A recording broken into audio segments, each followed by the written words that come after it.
नमो वरहंतारं नमो सिद्धारं नमो वारियारं नमो वज्रायारं नमो लोये सवसाहुरं शुद्धात्मानमनेकान्तं साधमुक्तं मंगलम वंदे संदष्टसिद्ध्यर्थं संदष्ट्यर्थप्रकाशकम् मंगलम भगवान वीरो मंगलम गौतम गणे मंगलम कुंदकुंदाद्यो जैन धर्मोस्तु मंगलम सर्वमंगल मांगल्यम सर्वकल्याणकारकम प्रधानम सर्वधर्माणां जैनम जयतु शासनम।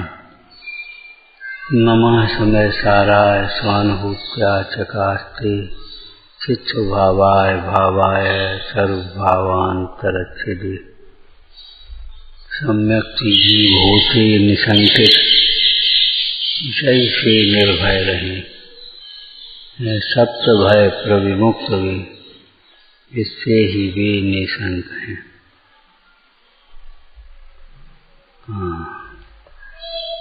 सम्यक् जीव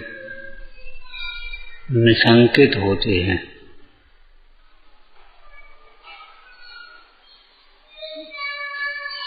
किस विषय में कि सम्यक् जीव जीव शास्त्रों के संबंध में निसंकित होते हैं। सम्यक् जीव तत्वों के संबंध में निसंकित होते हैं, वस्तु स्वरूप के संबंध में निसंकित होते हैं।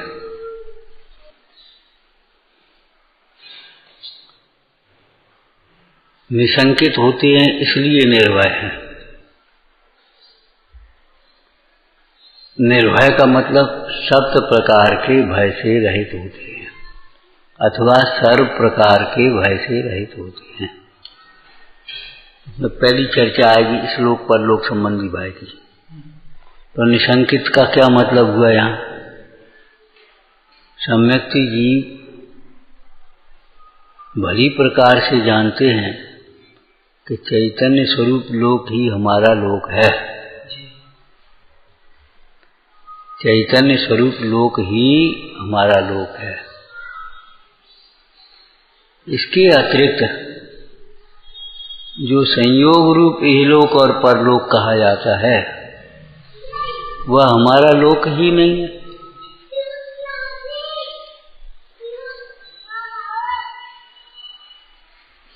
ये हमारा स्वरूप ही नहीं है जो वर्तमान में दिखाई देता है।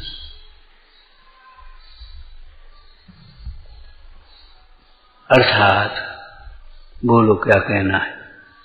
वर्तमान में भी मैं मनुष्य नहीं, मैं आत्मा हूं। ये लोक का समझ में, इस लोक में कौन है? अपन मनुष्य।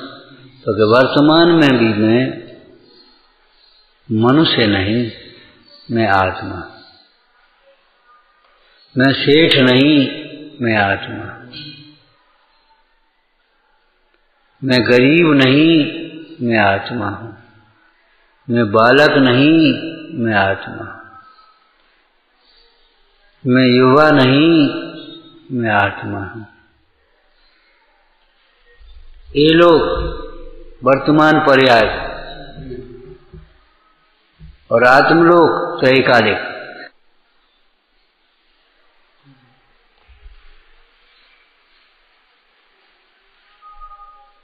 जिसका संयोग हो उसके वियोग की बात आएगी।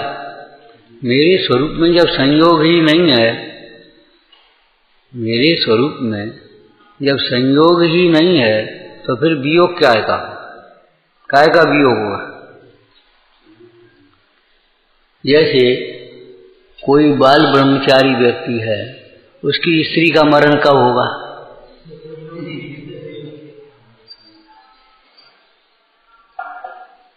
उसके पुत्र का वियोग कब होगा? उसकी पुत्री का विवाह कब होगा?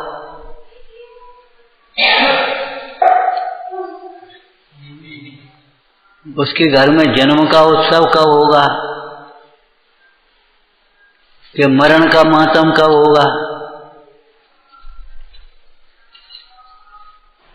आज दुकान बहुत अच्छी चल रही है, कल किसी ने दूसरी अच्छी दुकान खोल ली और हमारी दुकान बिगड़ गई तो, और दुकान ही नहीं है तो फिर अच्छी चलने की और बिगड़ने की बात ही कहाँ रहेगी।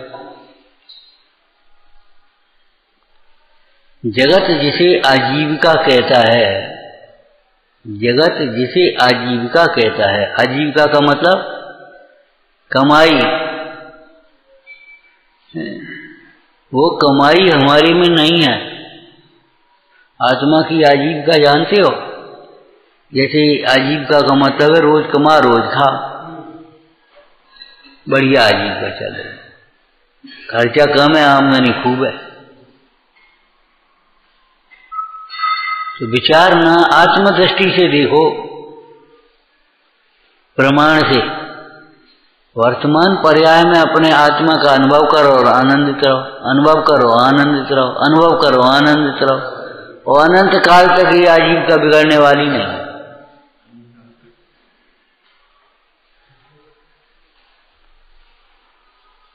स्वानुभव की कमाई विचार करो, कौन बिगाड़ेगा इसको? कौन इसमें अवरोध करेगा स्वानुभव की कमाई में? ऐसी सुंदर आजीविका बनी हुई है, अनंत काल तक इस आजीविका को कोई नहीं बिगाड़ सकता। अब अशुद्ध न ऐसे कहें तुम ही बिगाड़ो तो बिगाड़ो मोह, तुम ही अपने मोह से अपनी आजीविका बिगाड़ो तो बिगाड़ो। दूसरा तो इसमें कोई बिगाड़ कर सकता नहीं।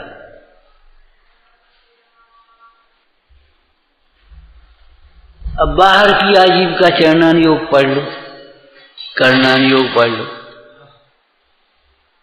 बाहर में बाहर का नए काम आएगा, व्यवहार नए। शुद्ध नए से पूछो हाथी के क्या इंद्रियां हैं, शुद्ध नए से पूछो हाथी के कितनी इंद्रियां हैं, क्या हमें नहीं मालूम, ये हमारा विषय नहीं। हम तो ये जानते हैं कि प्रत्येक जीव अतीन्द्रिय है,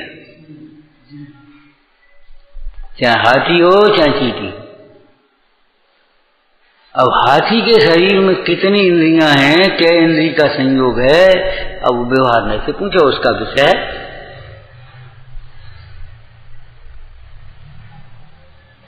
कोई शिक्षा मंत्री से प्रश्न करे क्यों साहब इस साल कितना अनाज उत्पन्न हुआ है अपने देश, तो वही खाद्य मंत्री से पूछो, हम क्या करें, कृषि मंत्री से पूछो। इस साल कितनी नई फैक्ट्रियां लगी हैं, कितना बढ़ गया व्यापार अपना उद्योग, तो उद्योग मंत्री से पूछो, हम क्या बताएंगे।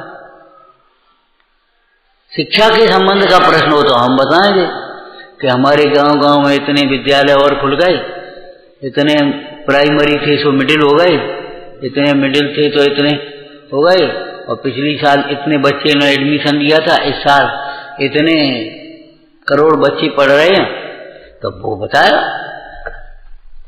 आंकड़े उसके पास होंगे, शिक्षा मंत्री के पास। कृषि मंत्री से पूछे तो साहब अपने देश में कितने बच्चे साक्षर हैं, कितने निरक्षर हैं, क्या है, तो भाई हमारा ऐसा नहीं। शुद्ध नए से पूछो कितने हैं, कि बालक के क्या इंद्रिय हैं, हमारा विषय ही नहीं, हम क्या करें।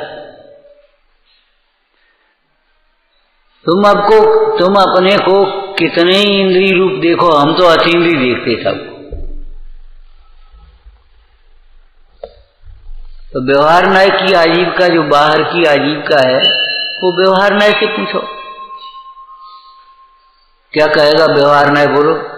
इसमें भी निशंक होना चाहिए। ये भी आशय और बंध तत्व हैं। तो ज्ञानी जीव जानते हैं कि आजीविका पूर्ण प्रमाण मिलती है। बड़ी सुंदर चर्चा श्रावकाचार्य की टीका में पंडित जी ने की है, सदाशिवदास जी। क्या देखो, पुण्य उदय प्रमाण तुम्हें आजीविका मिली है, अब तुम उसे अपने प्रमाद से व्यसनों से,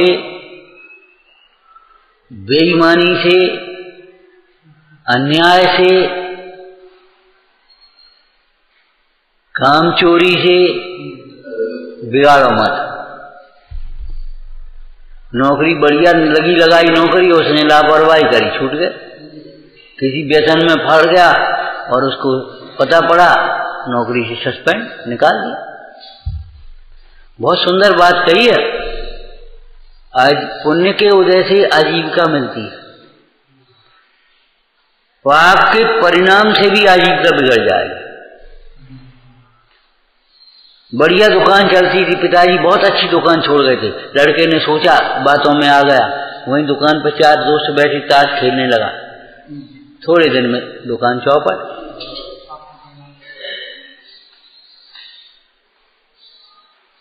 लौकिक दृष्टि से वो 5 छूते हैं देहरी के आजीविका, तो 5 छूने का मतलब 5 छूना नहीं है, मतलब वहां बैठ करके तुम तम्बाकू खाओगे, ताश खेलोगे, विकथा करोगे। आजकल की भाषा कहते हैं तो वहीं बैठ करके अपने मोबाइल में दुनिया की उल्टे सीधे काम करोगे, आजीविका बिगड़ जाएगी तुम्हारी। क्यों? दुकान पर, ग्राहक पर, माल पर, आन पर, आवक पर, जावक पर कोई ध्यान ही नहीं रहेगा, तुम्हारा नजर तो वहां रह गई। तो करना नहीं हो क्या कहेगा कि भैया उस पाप के परिणाम से तुम्हारे पाप का उत्कर्षण हो गया, पुण्य का अपकर्षण हो गया। दुकान की देखा तो साहब का 4 जी में लिखी है, भैया पुण्योदय प्रमाण तुम्हें जो आजीविका मिली है उसको अब तुम अपने पाप के परिणाम से, व्यसनों के परिणाम से, विषयाशक्ति से, लापरवाही से बिगाड़ो मत।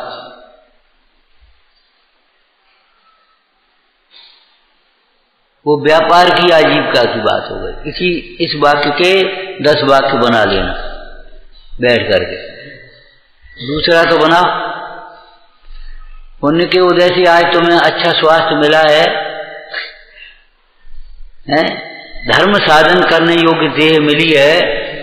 अब तुम लापरवाही से उल्टा सीधा खाओ पियो, चाहे जब खाओ पियो, चाहे जैसा खाओ पियो, आलसी होकर के पड़े रहो, उल्टा उल्टा सोचते रहो, विकथा करते रहो, व्यसनों में आसक्त रहो, विषयों में आसक्त रहो, स्वास्थ्य बिगड़ जाएगा कल से।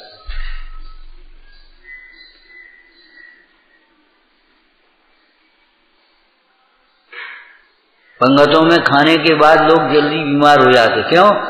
बस जल्दी जल्दी खूब खाया, उल्टा सीधा। तो कहने वाले कह भी देते, भैया माल पड़ा हुआ पेट थोड़ी पड़ा है, क्या करते क्या हो तुम? ये तो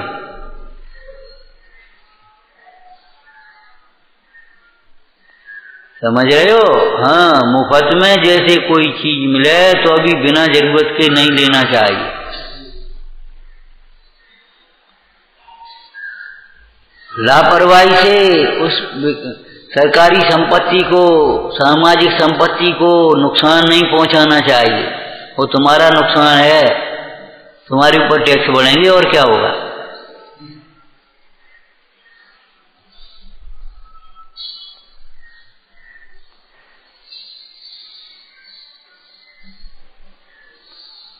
समझ में आया ना? तो आजीविका बिगड़ने का कारण तो तुम पहचानते नहीं हैं, और जाने पड़ोस में दुकान खोल रही, सुबह से ईर्ष्या कर रही, लड़मड़े, तो बस ऐसे थोड़ी आजीविका तुम बनाओगे। निश्चय से तो आत्मा की आजीविका ऐसी सुंदर है कि अपने अंतर में, तुम्हारे सर्वांग में ये समझो अच्छे आनंद भरा हुआ है। मोह को छोड़कर अपने आनंद का वेदन करो और अनंत काल तक आनंदित रहो। इस आजीविका को तुम ही मोह से बिगाड़ो तो बिगाड़ो, बाद बाकी कोई बिगाड़ने वाला नहीं। और व्यवहार की आजीविका भी जब पाप के परिणाम से बिगड़ती है तो पाप का उदय उसमें निमित्त होता है। मुख्य रूप से लेना पाप का परिणाम।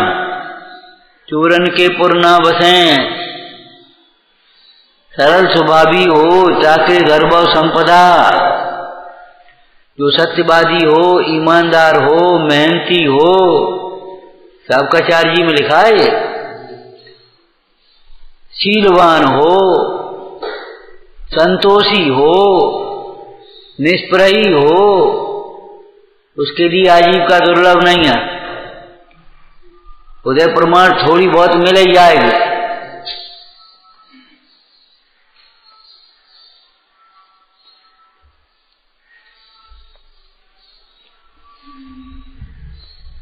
देखो भाई, अपना काम बनाने वाले भी तुम ही हो और बिगाड़ने वाले भी तुम ही हो। तुम्हें किसी ने दुखी भी नहीं किया है और कोई सुखी भी नहीं करेगा। अपने ही ज्ञानमय भाव से सुखी और अपने ही अज्ञानमय भाव से दुखी,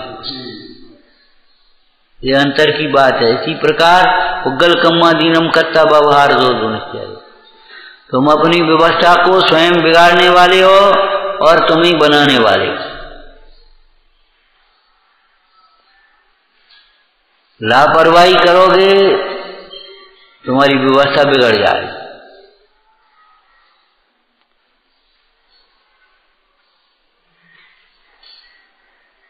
तुम्हारी आजीविका बिगड़ जाएगी। कर्णान योग पुरानी बात बताएगा। किसी की आजीविका तुमने बिगाड़ी होगी, किसी की चलती आजीविका को देख करके तुमने ईर्ष्या की होगी, तो अब तुम्हारी आजीविका उस कर्म के उदय से तो बिगड़ेगी। उसमें क्या करोगे तुम? और तुमने किसी की आजीविका लगाई होगी, किसी की आजीविका बिगाड़ी नहीं होगी, किसी की आजीविका बन गई होगी, तो तुमने चलो भाई अच्छा रहा, अपने दाल रोटी खाने लगा, चलो बढ़िया मकान बन गया, अपने आराम से चलो बढ़िया रहे, कोई दिक्कत बढ़िया। अब बेटा धर्म में लगे रहना। इस प्रकार का भाव रखा होगा तो तुम्हारी आजीविका को बिगाड़ने वाला कोई नहीं है, ये ध्यान रखना।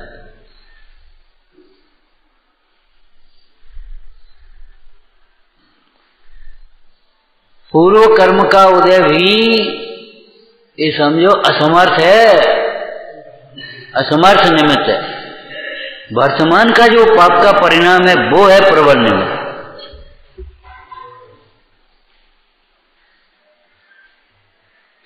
वर्तमान का जो पाप का परिणाम है वह है प्रबल निमित्त।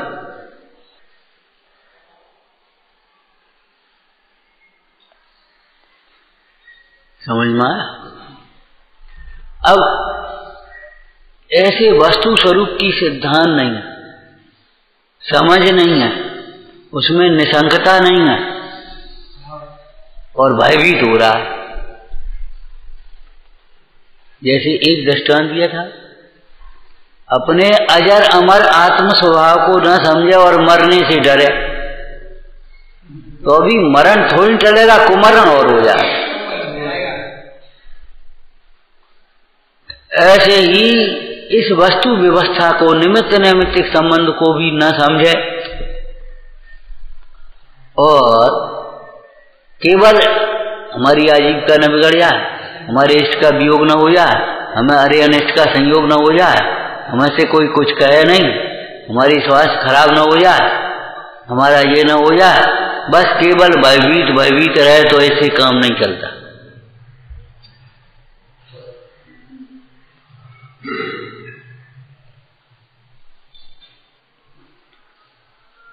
सहयोग के लिए कमर कस के तैयार रहो।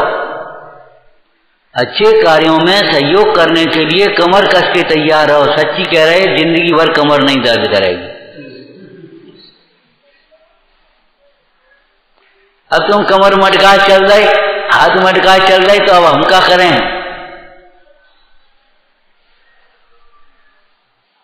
आंख मटका के चल रहे, गर्दन मटका के चल रही, तो सर्वाइकल दर्द होंगे होंगे।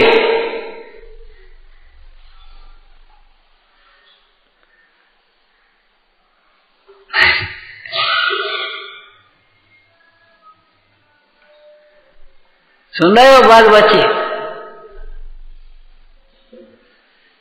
किसी की पढ़ाई में अंतराय करोगे, किसी को बातों में लेकर के बताओ। एक लड़का तैयार हुआ और उसने 4 को फुसलाया और चल दिया। जिसने फुसलाया उसको कितना पाप बंद होगा उसको पता नहीं। जो उसकी बातों में आ गए वे तो ठीक ही है, चाहे किसी की बातों में नहीं आना चाहिए। अपना हित अहित स्वयं देखो। जैसे यात्रा करते हो, लिखा होता है ट्रेन में बस में, यात्री अपने सामान की स्वयं रक्षा करें। ऐसे ही आपसे दुनिया के लोग चाहे जैसी बातें करने वाले मिलेंगे, आप चाहे किसी का विश्वास मत कर रहे हैं, अपने हित की चिंता, अपने हित का उपाय स्वयं करें।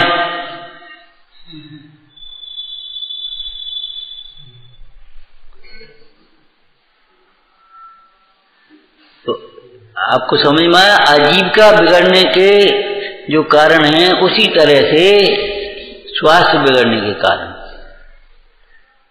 तबीयत खराब रहती है। अरे खूब सेवा करो, देखो तबीयत खराब ठीक होती है। हमने आपसे कितनी कहा, औषधि खाने से तबीयत ठीक होने की कोई गारंटी नहीं, लेकिन औषधि दान करते हैं उनको तो निरोगता मिलती है। पढ़ लो, शास्त्र में लिखा है औषधि दान करने वालों को निरोग शरीर मिलता है। आहार दान करने वाले भोग भूमि में जाएंगे, स्वर्ग में जाएंगे, उन्हें भोजन की परेशानी कभी नहीं पड़ेगी। चक्रवर्ती के घर जन्म लिया है, हजारों को भोजन करा के तब भोजन करें। माने हजारों लोग खड़े हैं भोजन कराने के लिए। भोजन के लिए वही परेशान होते हैं जिन्होंने कभी आहार दान नहीं दिया है। क्या करें, क्या खाएं आज का, और नहीं तो चाहे कहीं चले जाओ, आहार दान जो करते हैं उनको भोजन के लिए कभी परेशान नहीं होना पड़े। औषधि दान करते हैं उन जीवों को बीमार नहीं होना पड़ेगा। ज्ञान दान करते हैं वे मूढ़ नहीं होंगे, असंगी पर्यायों में नहीं आएंगे। इसलिए हम आप लोगों से कहते हैं जो कमजोर बच्चे हैं उनको साथ में लेकर के उनका होमवर्क पूरा कर दो, लाओ हम तुम्हें समझा दें, आओ तुम्हें याद करा दो, तुम्हारा दौड़ जाएगा, उसको सीख जाएगा। ऐसे बच्चे अपने आप होशियार हो जाएंगे।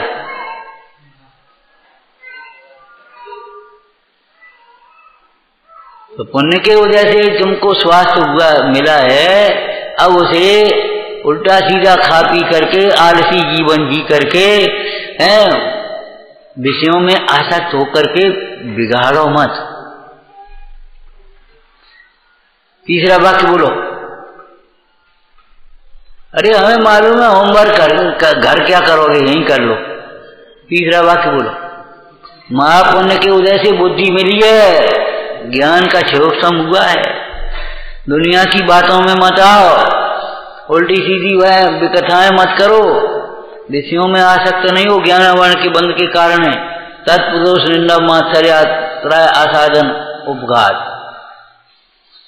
ईर्षा मत करो, छिपाओ मत ज्ञान को, खूब बांटो।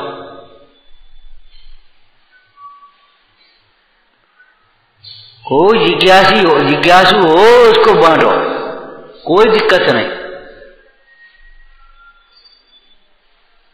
अब ये बच्चा कहे हम क्या पढ़ा, अरे छोटे बच्चे को नमोकार मंत्र तो सिखा सकते हो, वीर प्रभु की संतान तो सिखा सकते हो, चतार मंगल सिखा सकते हो,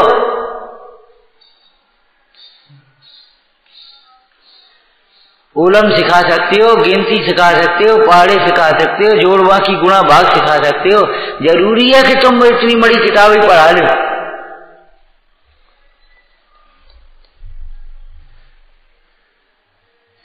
तुम तो 2 दिन करते हो, बाद में भूल जाते हो, हंसी मजाक में टाल देते हो। हम क्या करें, हमने तो कहा था बच्चों की, छोटे छोटे बच्चों की पाठशाला बड़े क्लास के बच्चों पर लिलवा, एक एक बच्चा एक एक को पढ़ाए, न उदम मचेगा न कुछ होगा, और वो पढ़ाएगा, वो सीखेगा, तुम्हारी मेहनत बचेगी। तुम्हें केवल बैठ करके अनुशासन करना है, क्या पढ़ा रहा है क्या नहीं पढ़ा रहा। उसके बाद फिर उनको पढ़ने बच्चे जल्दी आई जाते हैं। वैसे एक एक के जो में एक एक बच्चा कर दो, दो दो बच्चे कर दो, बस ले तुम इनको पढ़ा सका। मैं जीव हूँ, शरीर अजीब है जी, तो सिखा लेंगे छोटे छोटे। तुम्हारी मेहनत बच्चा है, तुम बड़े बच्चों को पढ़ाना।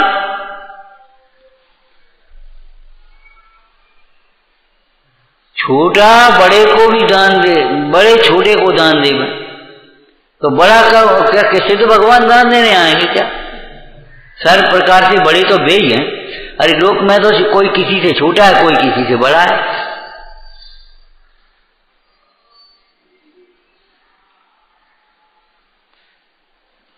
तो ज्ञानी निशंक होता है कि जो कुछ भी अपना बिगाड़ सुधार होता है वह अपने परिणामों से होता है।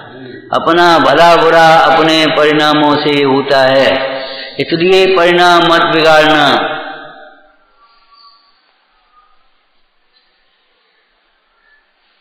तुम सुनकर के टाल दोगे किसी की बातें, कल तुम्हारी बात कोई नहीं सुनेगा तो वो सुनकर के टाल देगा, फिर तुम्हें बुरा लगेगा।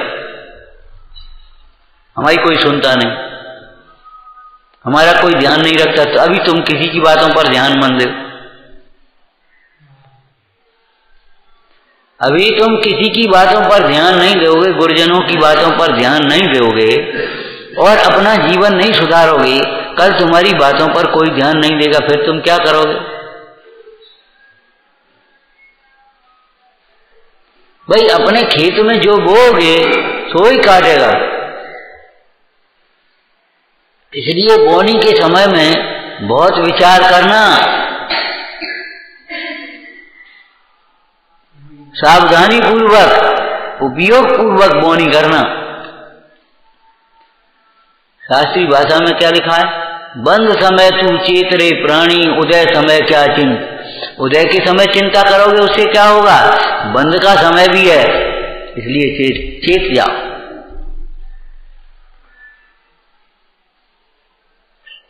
अपनी शक्ति को छिपाना नहीं चाहिए।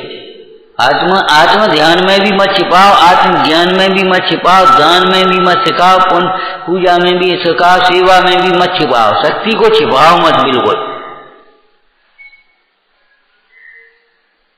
कल क्या कहा था? ये तो निरावरण तत्व है और हमारा साध्य भी निरावरण है, छिपाने की कोई गुंजाइश नहीं है।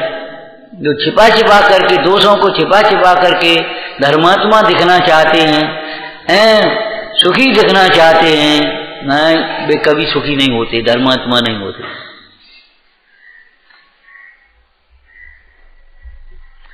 कितनी बड़ी गलती हो जाए, घबराओ मत, छिपाओ नहीं, उसको कह दो जाकर के। तुम्हारी भूल से कोई चीज ऐसी खाने में आ गई कि वो जहरीली थी, अब तुम अगर कह दोगे तो झट से तुम्हारी उल्टी करा करके तुमको बचा सकता है कोई, और तुमने को गुस्सा होने अगर अम्मा कहो मती तो खाओगे, फिर मर जाओगे और क्या होगा? कोई काम बिगड़ गया, टूट गया, फूट गया, गिर गया, कहियो मती कहो से। अगर नहीं कहोगे तो क्या होगा बताओ? बिगड़ जाओगे। बहुत पुण्य के वजह से तुम्हें दिमाग मिला है, बुद्धि मिली है, ज्यादा उल्टी बुद्धि मत चला। घोड़े जैसी सुना था, घोड़े ने बैल से कहा, ए काय को जुतो रहतो है, बहाने कर दे, एक आध दिन तो बहाने कर ले, मत उठना, मत कुछ खाना पीना, बाद में फिर खा लेना। और वो राजा तो सुन रहा था, तो उसने क्या, जो बैल को आया उठाने के लिए, जोतने के लिए, तो वो उठा ही नहीं एक बैल। साहब वो तो बीमार हो गया, उठता ही नहीं है, बोलता ही नहीं है, पानी और सानी भी सूंघता नहीं है। कोई बात नहीं है, एक काम करो, बैल की जगह घोड़े को जोत लो। समझ में आया? तो बैल की जगह घोड़े को जोत दिया। अब घोड़े को कहाँ अभ्यास, बेचारा दिन भर थक गया, पस्त हो गया, शाम को आकर के बैल से कहता है, आज बहाने चल गए, कल नहीं चलेंगे, कल बहाने मरेगा तो वे कसाई को बेच देंगे, मर जाएगा। सुहासी आ गई कि देखो तो भाई ये क्या है, बुद्धि बिगाड़ो मत। तुम बुद्धिमान हो तो किसी को उल्टी सलाह मत दो। अरे बुद्धिमान से सलाह ले दे तो उल्टी सलाह मत दो। रायचंद जी ने कहा ना, खोटी सलाह नहीं दूं।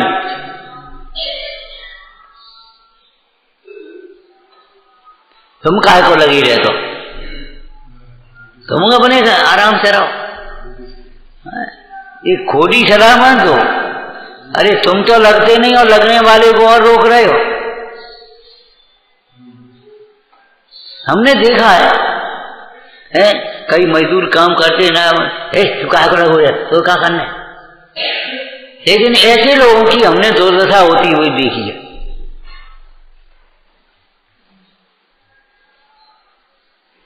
ऐसे लोगों की दुर्दशा होते हुए भी देखी है। पढ़ी तो शास्त्र में अलग है, लेकिन दुर्दशा होते हुए भी देखी।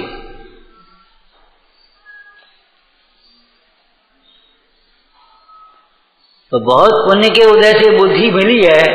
किसी को खोटी सलाह दे करके बहाने बनाने में बुद्धि में चला, काम करने में बुद्धि चला। उस दिन कहा था ना, बहाना नहीं, वो हम कर नहीं पाए।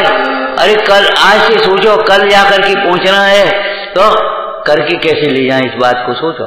वो हम कर नहीं पाए थे, ध्यान नहीं रहो, मैं भूल गए थे, पहले कर लो उस काम को। शनिवार का दिन था, बच्चे से कहा बेटा होमवर्क कर लो, बोले कल की तो छुट्टी है। ये अच्छा नहीं है सोच। होमवर्क पूरा कर दो, कल का दिन दोहराने को मिल जाए, कल पता नहीं कौन सा काम लग गो। उस कल की छुट्टी के भरोसे तुमने आज काम किया नहीं, आज लापरवाही करते रहे और कल फिर बोझा आ गया। वो छुट्टी का तुम्हारा पूरा का पूरा ये समझो। अब तुम्हारी भाषा में तो छुट्टी में आनंद मानते हैं ना, तो ये समझो पूरा दिन छुट्टी का जो आनंद था सब खत्म हो गया। होमवर्क करना, होमवर्क करना, होमवर्क करना, होमवर्क करना, होमवर्क करना, और संध्या हो गई, छुट्टी पूरी निकल गई। और अब बैठे होमवर्क को चिड़चिड़ा रहे। आज तो छुट्टी थी, दिन भर क्या किया तुमने, अब का जवाब दे। छुट्टी क्या कहा, बहाने बनाने में बुद्धि मत चलाओ, बुद्धि बिगड़ जाएगी। खराब बर्तन में दूध रख जाओगे तो दूध बिगड़ जाएगा।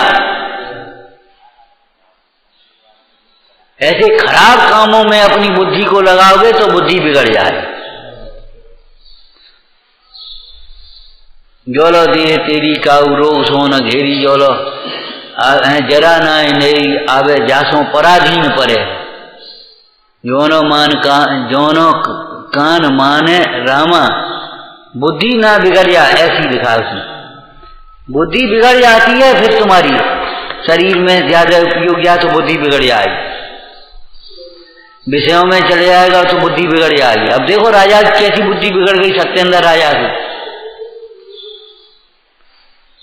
क्या काष्टांगर को राज दे दो, अपना आराम से अपने महल में रहेंगे। ये बुद्धि तो बिगड़ ही तो गई, और क्या हुआ, उसी के कारण उसका मरण हुआ। अब वो तो समझदार था, मोह के उदय में ऐसा काम बन गया तो उसने पीछे से किसी को दोष नहीं दिया और समाधि भी कर ली। लेकिन विचार करो, बुद्धि बिगड़ने का मतलब समझ गए, उल्टा दिमाग मत चलाओ, ये कहने का मतलब तुम्हारी भाषा में बोल रहे हम, उल्टा मत सोचो।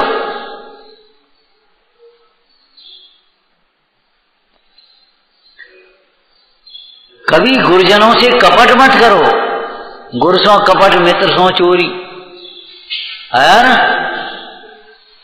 ये लौकिक नीति है। कपट मत करो, कभी बहाने मत दो, बहाने मत बनाओ, सफाई मत दो। क्या पुण्य के उदय से मिली है बुद्धि तुम्हें, बिगाड़ो मत। बढ़िया शास्त्र का दृष्टांत तो बता दो इसको।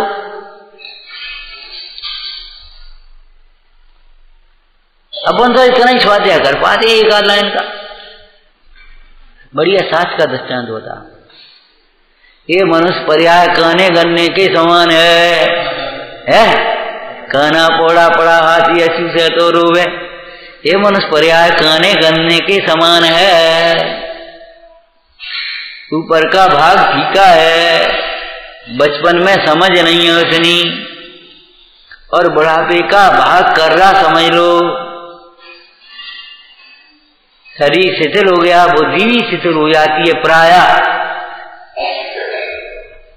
लेकिन जो जीव संयम का धारण करते हैं, संयम पूर्वक रहते हैं, उनकी बुद्धि नहीं बिगड़ती। और ध्यान रखना, शरीर बिगड़ गया बुद्धि नहीं बिगड़ा तो कोई नुकसान नहीं, और बुद्धि बिगड़ गई शरीर ठीक भी रहेगा तो अभी कोई फायदा नहीं होगा।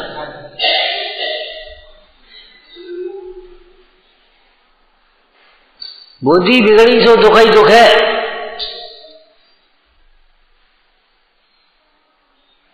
हाँ, क्या कह रहे थे? हाँ, मनुष्य पर्याय कहने गन पौड़े के समान है, कहने गन्ने के समान है, बीच का भाग कहना है।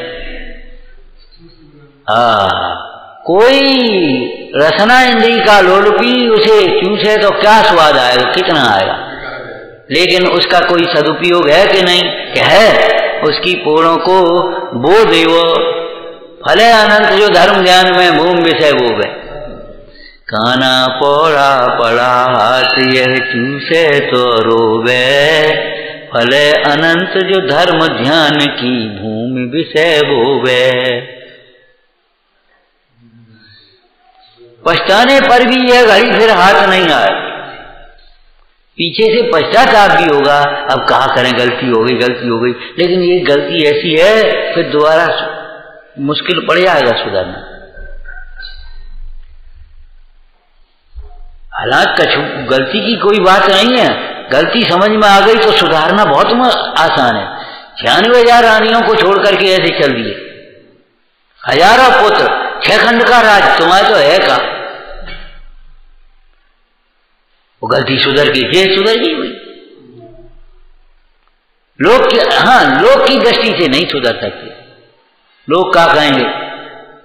नेम कुमार से पूछो लोग क्या कहेंगे, लेकिन बेरा क्या गया, चले गए, गज कुमार चले गए, जम्मू कुमार चले गए, लोग क्या कहेंगे? लोगों को जो कहना हो सो कहा, हमारे दुख में थोड़ी बांट लेंगे लोग।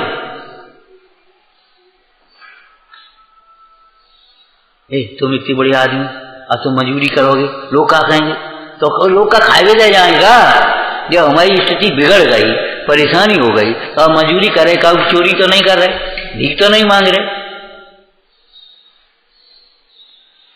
तुम्हारी इतनी बड़ी, अब तुम छोटे दुकान छोटे धंधों करोगे तो आदमी क्या कहेगा?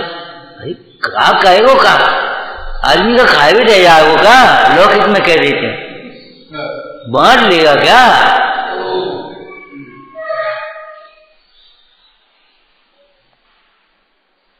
उल्टा मत सोचो। बहुत महाभाग्य से तुम्हें बुद्धि मिली है। इस बुद्धि को विषयों में लगा करके बिगाड़ो मत, विषयों में लगाओगे बिगड़ जाएगी बुद्धि।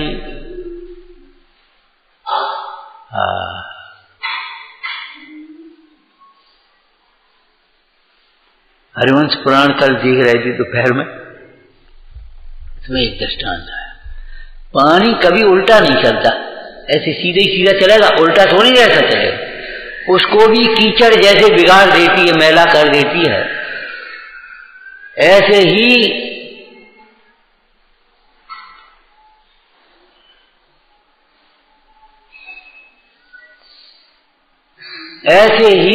ये लक्ष्मी बिगाड़ कर देती है, अच्छे अच्छे लोगों की बुद्धि बिगाड़ देती है।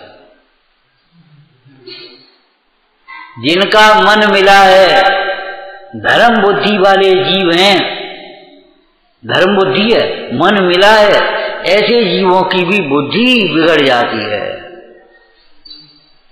बाहुबली और भरत कितना प्रेम भाई भाई, और तदो मोक्षगामी दोनों, और तो भी आमने सामने आकर के खड़े हो गए। ये कथाएं ऐसी हैं।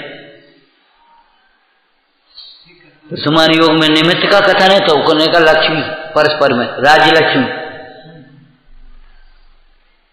और पीछे से वही करना पड़ा बाहुबली को। त्याग, त्याग ही समाधान है। त्याग कर दिया, काम खत्म हो गया। पहले ही कर देती, अरे भाई कर देते, ये उनको दोष मत दे, तुम कर पा तो कर ले पहले।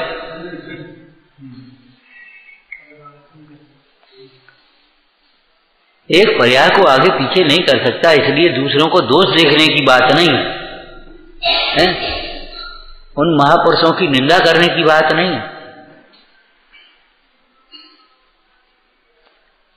उनके उदाहरण से स्वच्छंद होने की बात नहीं है, लेकिन विचार करो, त्याग ही तो समाधान है।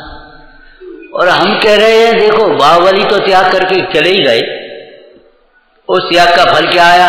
झुकाने वाला स्वयं झुक गया। भरत चक्रवर्ती जाकर के चरणों में झुक गए बाहुबली के में। अब हम भरत चक्रवर्ती की बात कर रहे, अंत में बेव तो छोड़ के ही गए, अंत में वो 6 खंड का साम्राज्य छोड़ के गए।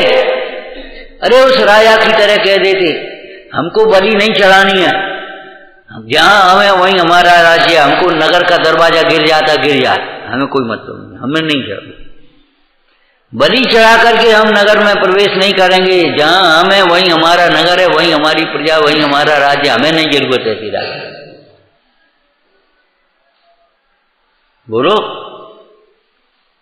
हो सकता था हैं?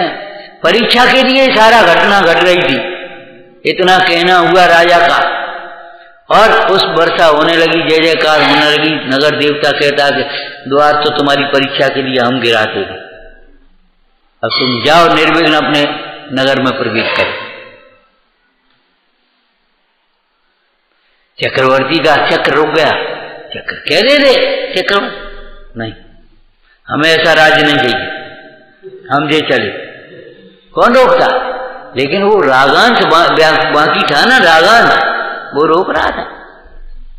ताकत चाहिए, पुरुषार्थ चाहिए, इसमें अयोग का त्याग करने में पुरुषार्थ चाहिए, राग का त्याग करने में पुरुषार्थ चाहिए, बेटियों का त्याग करने में पुरुषार्थ चाहिए, भाई भाई में, पिता पुत्र में, जिनका मन मिल रहा है, ऐसे शब्द लिखे, जिनका मन मिल रहा है उनमें भी वैर उत्पन्न कर देती है लक्ष्मी, उनके भी मन को मलिन कर देती है।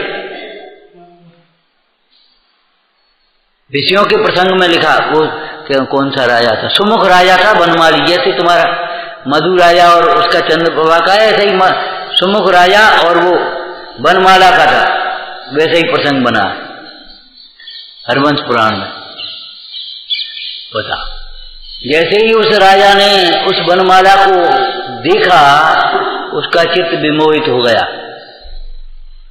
उसका चित्त विमोहित हो गया, और संयोग की बात वनमाला का भी चित्त विमोहित हो गया, और उसका चित्त कहीं लगा नहीं। अब सोच रहा वनमाला कैसे मिले, वनमाला कैसे मिले, वनमाला कैसे मिले, और वो भी उधर सोच रही है सुमुख राजा कैसे मिले। उस प्रसंग में लिखा है। फिर वो मंत्री ने कहा तो दूती को भेजा, फिर वनमाला पहुंची, वो सब अलग प्रसंग है। ग्रंथकार कहते हैं कि ये विषय ऐसे न्यायवान राजा की भी बुद्धि को बिगाड़ दी। कैसा न्यायवान राजा था वो? मंत्री से क्या कह रहा है? यद्यपि मैं जानता हूं ये कार्य मेरे योग्य नहीं है। वो सुमुख राजा क्या कह रहा है? मंत्री, यद्यपि मैं जानता हूं ये कार्य मेरे योग्य नहीं है। अरे व्यभिचार को रोकना मेरा काम है, व्यभिचार में प्रवर्तना मेरा कार्य नहीं है, ये कार्य मेरे योग्य नहीं है, तो मैं क्या करूं? मैं क्या करूं? मेरा चित्त अब बस में नहीं है। तुमसे ये कहें अब तुम हमारा जीवन चाहते हो तो मिलाओ, अब मोह में तो जाकर के रहना। तो जो धर्म बुद्धि वाले जीव हैं, न्यायवान जीव हैं, विषय उनकी भी बुद्धि को बिगाड़ दिए हैं। सत्येंद्र राजा की, सुमुख की, मधु राजा की। मधु राजा का तो फिर प्रसंग ही बना है। एक दिन राजा देर में आया तो रानी चंद्रप्रभा ने पूछा क्यों इतनी देर क्यों लगी है? भोजन को कितनी देर हो गई? बोले क्या करें, आज वो एक परिस्त्री सेविका न्याय का प्रकरण आ गया था सामने, उसको निपटाने में। बोले उसको तो पुरस्कार देना चाहिए, उसका सम्मान करना चाहिए। बोले क्या कहते? बोले दूसरों के लिए ही कहते, तुमने भी तो यही काम किया। और बस राजा को वैराग्य होने लगा, छटपटाहट होनी, हाय हाय मैंने यह क्या किया।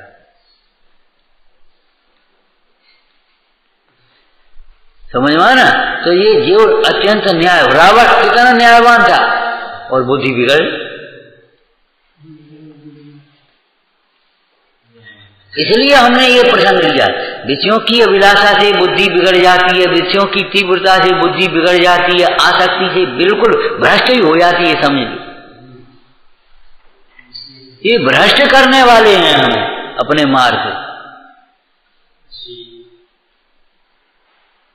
मोड़ पर और ढाल पर ड्राइवर की परीक्षा होती है। सपाट में तो चाहे को ले चलो ये नेका दे से पकड़ पकड़ने का दे, लेकिन मोड़ पर और ढाल पर तो ये ढाल का समय है, तुम्हारी परिणति किधर ढल रही है विषय में। और जीवन के मोड़ पे खड़े हो, मोड़ पे खड़े हो, अब जरा से उधर गए तो जिंदगी पूरी गई काम से, और जरा से बच गए तो जिंदगी बच गई। मोड़ पर और ढाल पर सावधान रहना, सावधानी से चलाना।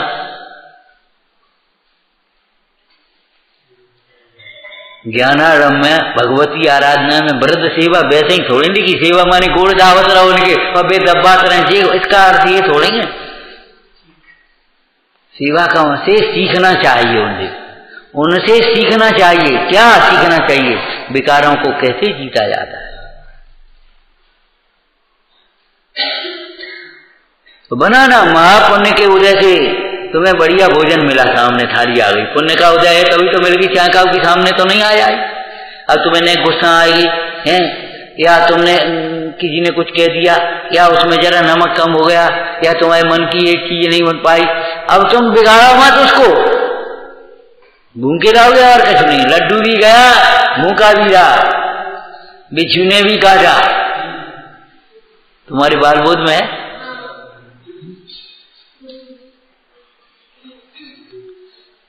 तो भोजन करते समय ये मत सोचो तुम्हारी पुण्य के उदय प्रमाण जो कुछ भी तुम्हें मिल गया है, पहला नियम है, पहला नियम भोजन का। बाद बाकी रसी बाद में कर लेना, तुम जो कुछ भी करना है उन उधर बाद में कर लेना। मृत पर संख्यान और नियम, हम एक ही बार की परसाई खाते हैं, हम फलाना करते हैं, हम ये करते हैं, हम ये क्या चीज, ये सब बाद में कर लेना। पहला नियम है जो आपको अपने नियम के अनुकूल मिला है, बहुत शांति और संतोष से उसको ग्रहण करो, अपनी आवश्यकता प्रमाण। और मन बिगाड़ करके खाओगे तो घी भी जहर का काम करेगा, और अच्छे मन से पानी भी तुम पी लेना, दूध का काम करेगा। ये चिकित्सा विज्ञान की बातें हैं, बिगाड़ो मत, है समझ में आना। तो जो भी पुण्य के उदय से आपको मिला है 10 वाक्य बना लेना, सब अपनी अपनी कॉपी में लिखना, जब जिसको टाइम मिले। समझ में आना, बिगाड़ो मत। आजीविका बिगड़ने का भय करता है, आजीविका न बिगड़ जाए इसका उपाय कर। स्वास्थ्य बिगड़ने का भय करता है, स्वास्थ्य न बिगड़े इसका उपाय कर। अज्ञानी भयभीत होते हैं, ज्ञानी सावधान होते हैं, उपाय करते हैं। अज्ञानी चिंता करते हैं, ज्ञानी उपाय करते हैं। बिल्कुल निष्प्रय भाव से भगवान के वचनों में निशंक होकर के तुम छोड़ दो, जैसे वैद्य के प्रति निशंक होकर के वो दवाई खा लेते हैं, ऐसे ये जिन वचनों में निशंक होकर के इस मार्ग में लग जाओ।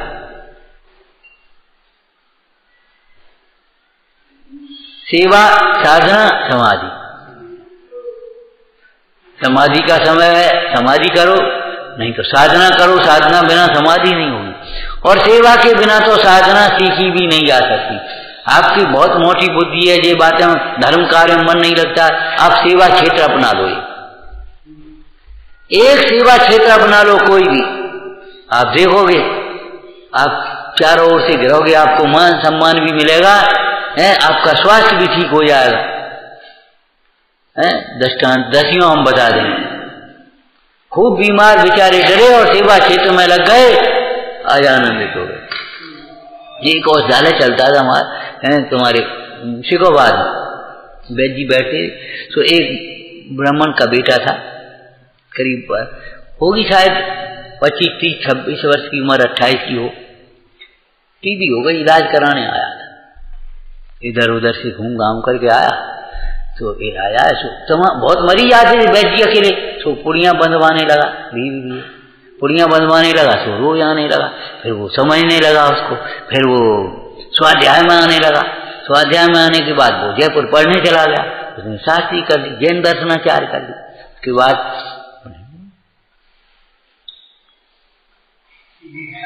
करें सेवता की करें देव सेवा, सुने बैन सोई लय ज्ञान। सेवा का क्षेत्र अपना लो। साधना भी साधकों की सेवा करोगे, साधना सीख जाओगे, और समाधियों की सेवा करोगे तो समाधि सीख जाओगे। सेवा के बिना किसने सीखा है? किताबों से पढ़ पढ़ करके नहीं सीख सकते आप। बिगाड़ो मत, विचार